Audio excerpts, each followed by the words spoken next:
Hello student, welcome back. उम्मीद करता हूँ यहाँ पे सब लोग ठीक हो गए। यहाँ पे अपना सेकंड चैप्टर्स अकाउंट्स का NPO nothing but non profit organisation चल रहा था। ना तो नॉन प्रॉफिट ऑर्गेनाइजेशन, ना तो एनजीओस, कुछ भी बोल सकते हो आप, कोई प्रॉब्लम नहीं है वहाँ पे। यहाँ पे मैंने ऑलरेडी फर्स्ट चैप्टर्स के अंदर ऑलरेडी दो पार्ट्स हो चुके हैं। इसके ये अपना थर्ड पार्ट्स है। फर्स्ट पार्ट्स के अंदर थोड़ा बेसिक कंसेप्ट पढ़ा था और डिफरेंस बिटवीन पढ़ा था। मेन तो जो था कि भाई ट्रेडिंग कंसर्न और नॉन ट्रेडिंग कंसर्न, मतलब जो बिजनेस कर रहा है, और प्रॉफिट कंसर्न और नॉन प्रॉफिट कंसर्न का डिफरेंस बिटवीन पढ़ा था। लास्ट सेशंस के अंदर अपन ने डिस्कस किया था कि रिसिप्ट्स एंड पेमेंट अकाउंट होता क्या है। इट्स लाइक मैंने तुम लोगों को बोला था, it's like a real account, is like a cash account, कि जहां पर रिसिप्ट मतलब पैसा आ रहा है और पैसा जा रहा है, उसकी बात होगी। आपको इट्स फॉर्म ऑफ, आपको ये क्वेश्चन के फॉर्म में दिया रहेगा, जहां पे आपको एज अ ट्रीट करना है कि ये क्या है, अपनी ट्रायल बैलेंस से फाइनल अकाउंट्स के अंदर जैसे अपन ट्रीट करते थे ऐसे। ठीक है, सो आगे कंटिन्यू करेंगे। आज जो डिस्कस करेंगे अपन जो होगा इनकम एंड एक्सपेंडिचर के बारे में। ये परफॉर्मा भी अपन ने लास्ट सेशन में डिस्कस किया था, तो जिन बच्चों ने वो देखा नहीं है तो प्लीज बच्चे लोग, रिक्वेस्ट है आप सभी बच्चे लोग को कि क्या कीजिए, शेयर कर दीजिए अपने फ्रेंड सर्कल में। और हाँ, ये सब वीडियोस में अपने लिए नहीं बना रहा हूँ, आप लोग के लिए बना रहा हूँ, तो प्लीज बच्चे लोग रिवाइज जरूर से जरूर कीजिए और शेयर कीजिए अपने फ्रेंड सर्कल में और लाइक कर दीजिए। और जिन बच्चों ने अभी भी चैनल को सब्सक्राइब नहीं किया है तो प्लीज बच्चे लोग सब्सक्राइब जरूर करना, वरना वीडियोस आते जाएंगे, आपको मालूम ही नहीं गिरेगा कि हिरेन सर के वीडियोस आए गई, कभी आए कभी चले गए। तो बेटर है कि प्लीज बच्चे लोग, मैं तो इतना उम्मीद करता हूं कि आप मुझे इतना तो सपोर्ट करिए। ठीक है, लेट्स स्टार्ट। जो होगा आज का इनकम एंड एक्सपेंडिचर अकाउंट जो अपने को बनाना है, मतलब एज अ आंसर के फॉर्म में अपने को क्या करना है, ये बनाना होगा। और मैंने तुम लोग को जब भी अपन पढ़ रहे थे बेसिक कंसेप्ट, तभी भी मैंने बोला था income and expenditure account is like a profit and loss account, जो अपन फाइनल अकाउंट में क्या करते हैं, बनाते हैं। तो इसलिए इनकम एंड एक्सपेंडिचर अकाउंट को is also called as a which account, nominal account. Which account, nominal account, क्योंकि नॉमिनल अकाउंट का फंडा क्लियरली बोलता है debit all expense and loss, credit all income and gain. तो यही चीज तो अपन प्रॉफिट एंड लॉस में करते थे कि जो भी एक्सपेंस था अपन डेबिट करते थे, जैसे सैलरीज हो गया, इंश्योरेंस हो गया, एडवर्टाइजमेंट हो गए, बैड डेब्स हो गए, ये सब चीजें अपन क्या करते थे, प्रॉफिट एंड लॉस में लिखते थे डेबिट साइड। और क्रेडिट साइड क्या लिखते थे, जो भी इनकम हुई थी, जैसे कि फॉर एग्जांपल अपने को रेंट मिला है, कमीशन मिला है, इंटरेस्ट मिला है, ये सब चीजें अपन क्रेडिट करते थे। तो सेम लाइक इसके अंदर भी यही चीज आपको करनी है इनकम एंड एक्सपेंडिचर अकाउंट में, कि डेबिट साइड आपको क्या लिखना होगा, जो भी एक्सपेंसेस हो रहे हैं वो चीजें लिखनी है, और क्रेडिट साइड आपको जो भी इनकम हो रही है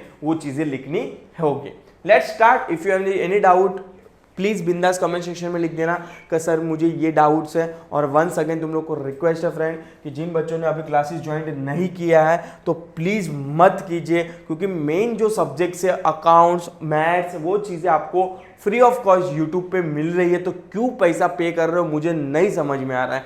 सो प्लीज बच्चे लोग पैसा पे आउट मत कीजिए, क्योंकि एक एक चीजें आपको डिटेल में मिल रही है, तो उसका पे आउट करने का कोई मेन उद्देश्य ही नहीं होना चाहिए, ऑब्जेक्ट ही नहीं होना चाहिए, पर्पस ही नहीं होना चाहिए। समझ में आया? ठीक है, चलो बाद में इट्स योर कॉल। मैं किसको रेस्ट्रिक्ट नहीं करता हूँ कि आपको ऑफलाइन क्लासेस करना ही नहीं है, बट हाँ दिस इज माई एडवाइस। अगर आपको लेना है तो लीजिए, otherwise it's your call ultimately, कि अगर आपको ऑनलाइन नहीं जम रहा है तो you can take offline classes as well. Yes, चलो लेट्स स्टार्ट। मीनिंग के साथ स्टार्ट करते हैं। Income and expenditure account is the summary of the revenue income and revenue expense of the particular period. देखो, इनकम एंड एक्सपेंडिचर अकाउंट के अंदर revenue वाला लिखा जाएगा। रेवेन्यू, ये भी अपन ने लास्ट सेशन में पढ़ा था कि जो भी इनकम एंड एक्सपेंडिचर अकाउंट में लिखा जाएगा वो कौन सा लिखा जाएगा, रेवेन्यू वाला। कहा था, यहां कहा तो पढ़ा था। यस, रेवेन्यू एक्सपेंडिचर अपन क्या करेंगे, अपन लिखेंगे किसके अंदर, इनकम एंड एक्सपेंडिचर के अंदर, because salary is a nothing but आपका रेवेन्यू एक्सपेंडिचर, आपका insurance is a revenue expenditure. तो जो भी है सैलरीज, इंश्योरेंस, प्रीमियम, ये सब क्या है, अपने रेवेन्यू एक्सपेंडिचर है, मतलब डे टू डे बिजनेस वाले एक्सपेंडिचर हो गए। आगे बढ़ेंगे, आगे क्या लिखा है देखते हैं अभी। It is a similar to the profit and loss account, it is a nominal account. यहाँ पे हाईलाइट कर दो पॉइंट को, ऑब्जेक्टिव्स के लिए बच्चे लोग ध्यान रखना कि it is a similar to the profit and loss account and it is a nominal account, not for profit concern, prepare income and expenditure account. All the revenue, expense and losses current year are debited and all the income, वो भी कौन सी income, revenue income and gain of the current year are credited to this year। मतलब जो भी revenue in nature होगा, revenue in nature मतलब recurring in nature होगा, वो सब चीजें कहाँ पे लिखी जाएगी, अपन को इनकम एंड एक्सपेंडिचर के साइड लिखी जाएगी। नेक्स्ट बोलता है इनकम क्या होता है। अभी in income and expenditure account only revenue income or gain of the current period, वो भी हाईलाइट करना पहले पॉइंट, प्लीज बच्चे लोग ये हाईलाइट करना। अपन प्रॉफिट एंड लॉस में भी करंट ईयर का ही लिखते थे। अगर सपोज कि फॉर एग्जांपल आउटस्टैंडिंग है तो प्रीपेड है, तो अपन उसके हिसाब से क्या कर देते थे, एडजस्टमेंट कर देते थे। मतलब वो ही साल का अपने को क्या करना है, प्रॉफिट एंड लॉस में लिखते थे। Same like income and expenditure account में भी सेम ईयर का लिखना है, जो ईयर का आप फाइनल अकाउंट बना रहे हो वो ईयर का। Example, subscription received, interest on investment received, sundry received, general donation received, tuition fees received, etc. Income received for a previous year or for a next year are not taken into this account। देखो क्या लिखा है, ध्यान से सुनना। मतलब indirectly बोलने जा रहा है प्रीपेड और आउटस्टैंडिंग वाला एडजस्टमेंट ध्यान से करना है। आपको खुद को मालूम है, सपोज कि for example salary upon prepaid करते थे, प्रीपेड सैलरी करते थे, तो उसको अपन क्या करते थे, करंट ईयर में से मतलब प्रॉफिट एंड लॉस में से माइनस करते थे।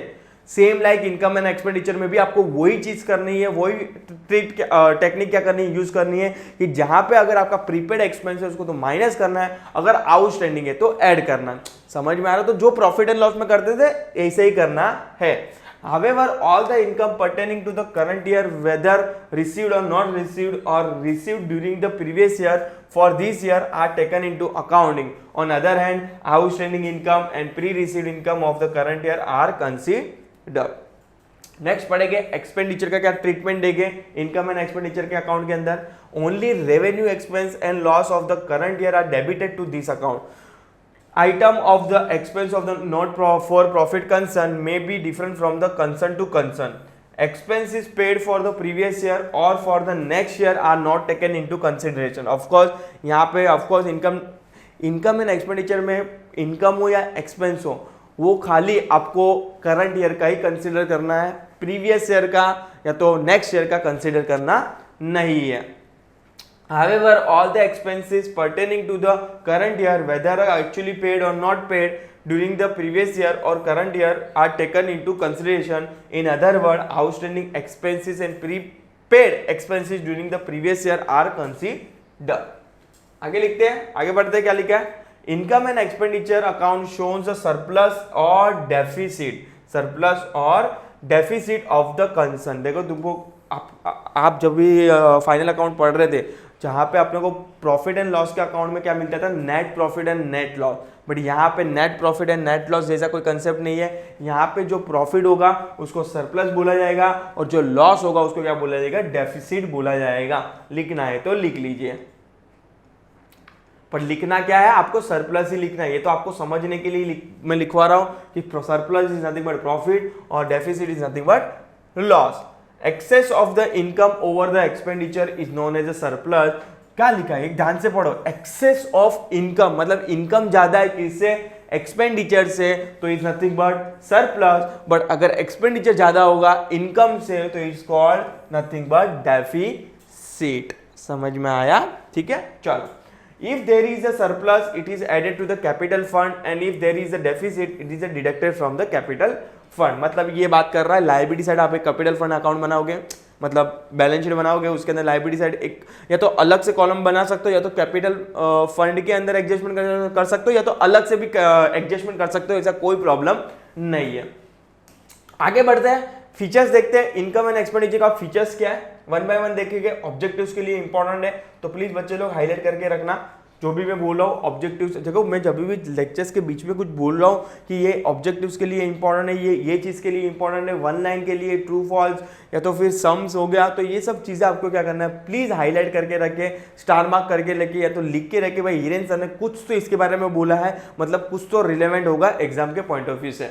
यस, चलो let's start. Features of the income and expenditure account. Income and expenditure account is a nominal account, first objectives आने के चांसेस है, क्योंकि यहाँ पे जो भी रिकॉर्ड किया जाता है इनकम और एक्सपेंस रिकॉर्ड किया जाता है, जो गोल्डन रूल नॉमिनल का बोलता है debit all expenses and loss, credit all income and gains. Second बोलता है this account is record only revenue expenditure और income of the current year, मतलब ये भी हाईलाइट करने वाला पॉइंट है कि भाई यहाँ पे खाली only just like same like profit and loss account जैसा कि भाई वहां पे करंट ईयर का ही रिकॉर्ड करना था, यहाँ पे भी करंट ईयर का ही रिकॉर्ड करना है।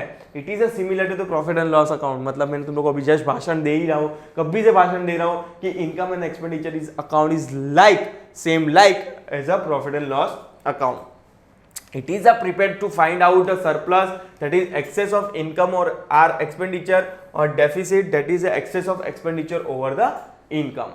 Income and expenditure account is always accompanied with the balance sheet, मतलब accompanied का मतलब होता है for with the balance sheet, मतलब बैलेंस शीट के साथ वो जो भी आएगा, मतलब जो भी इनकम और एक्सपेंडिचर हमेशा कंबाइन बनाना है बैलेंस शीट के साथ। It is a no opening balance, मतलब इसका कोई ओपनिंग बैलेंस नहीं होता है, किसका, इनकम एंड एक्सपेंडिचर का कोई ओपनिंग बैलेंस नहीं होता है। सरप्लस और deficit is transfer to the capital fund, जो भी ये अकाउंट बनाने के बाद जो भी सरप्लस आ रहा है या तो डेफिसिट आ रहा है, वो आपको क्या करना है, कैपिटल फंड में क्या करना है, ट्रांसफर करना है, ऑब्जेक्टिव्स के लिए ध्यान रखना।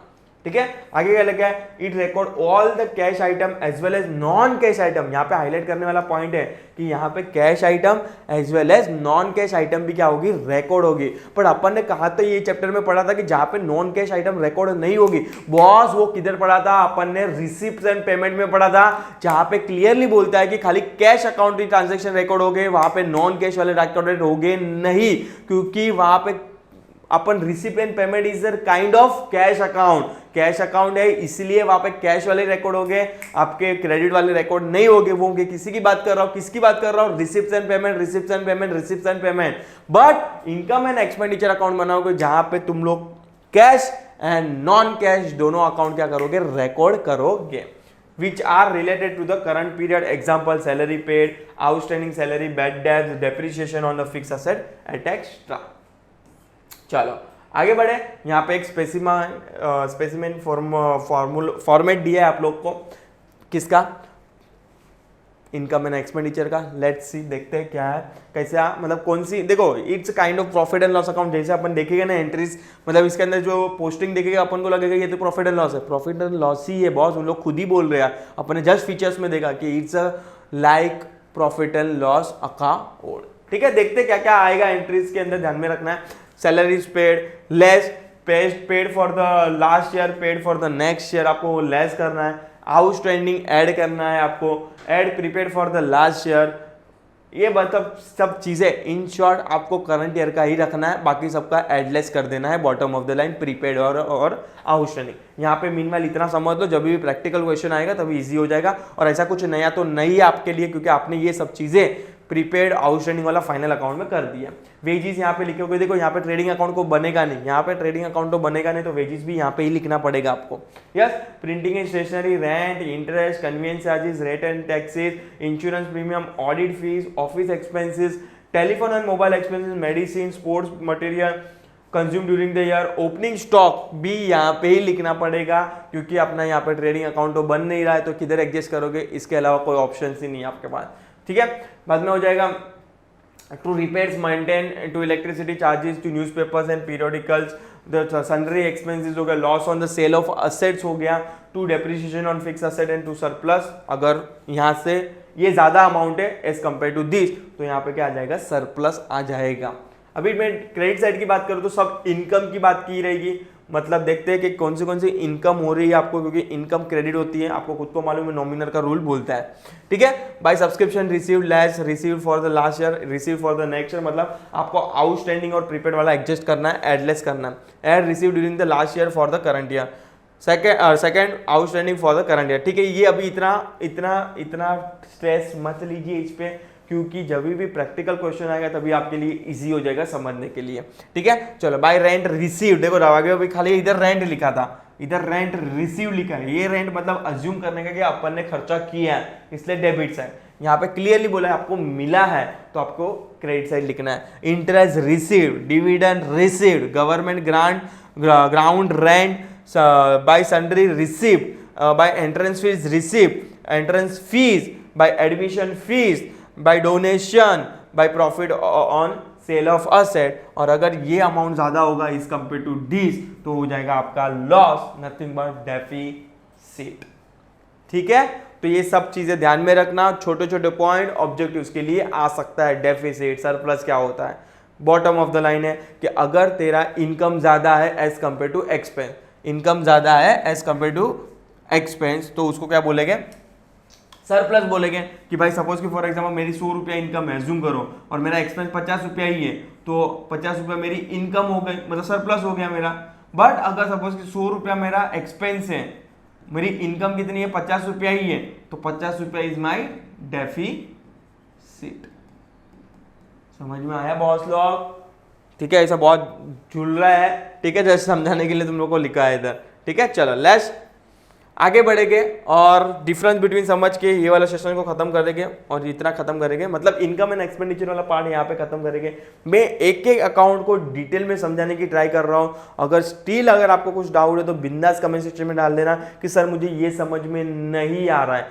देखो अपने को कोई घाई नहीं है, मुझे मेरा यहाँ पे कोई टारगेट ये नहीं है कि मेरे को फटाफट फ्री में पढ़ा रहा हो तो फटाफट पढ़ा के खत्म कर देना, कंक्लूड कर देना, माई जॉब इज डन। नहीं बॉस, मुझे ये मेरा टारगेट कभी भी नहीं रहा है। डे 1 से, जब से मैं यूट्यूब कर रहा हूँ, ऑलमोस्ट 3 ईयर से कर रहा हूँ यूट्यूब, मेरा कभी भी ये टारगेट नहीं रहा है।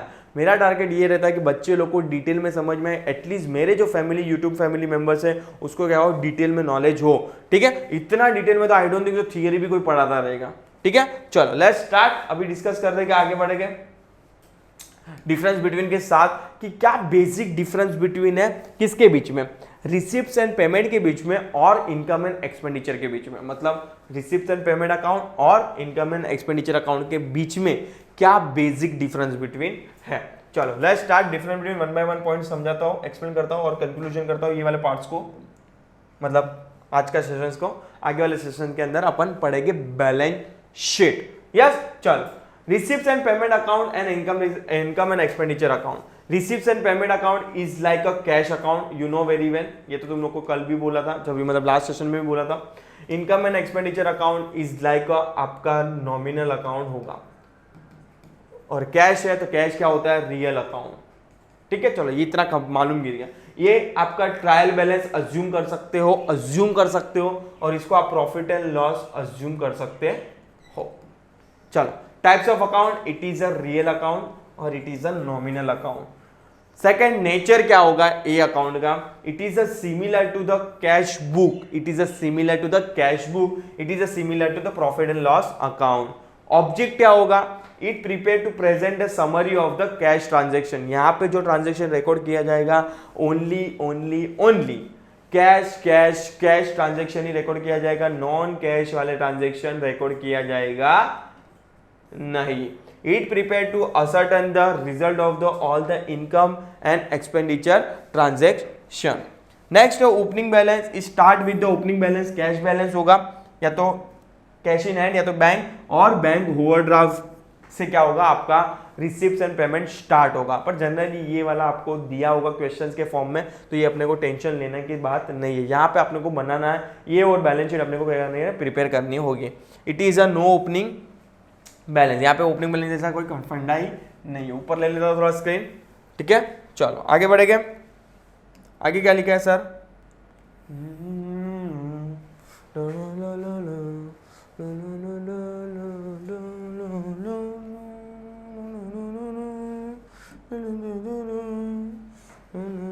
चलो देखते हैं। ओपनिंग बैलेंस हो गया, नेक्स्ट आ जाते हैं closing balance. The closing balance represent the cash in hand and cash of bank at the end of the given period. मतलब कुछ नहीं, मतलब कितना कैश अपने पास बचा है वो खाली क्लोजिंग बैलेंस में रिप्रेजेंट होगा। तो closing balance represent either the surplus और डेफिसिट, या तो मुझे प्रॉफिट हो रहा है या तो लॉस हो रहा है।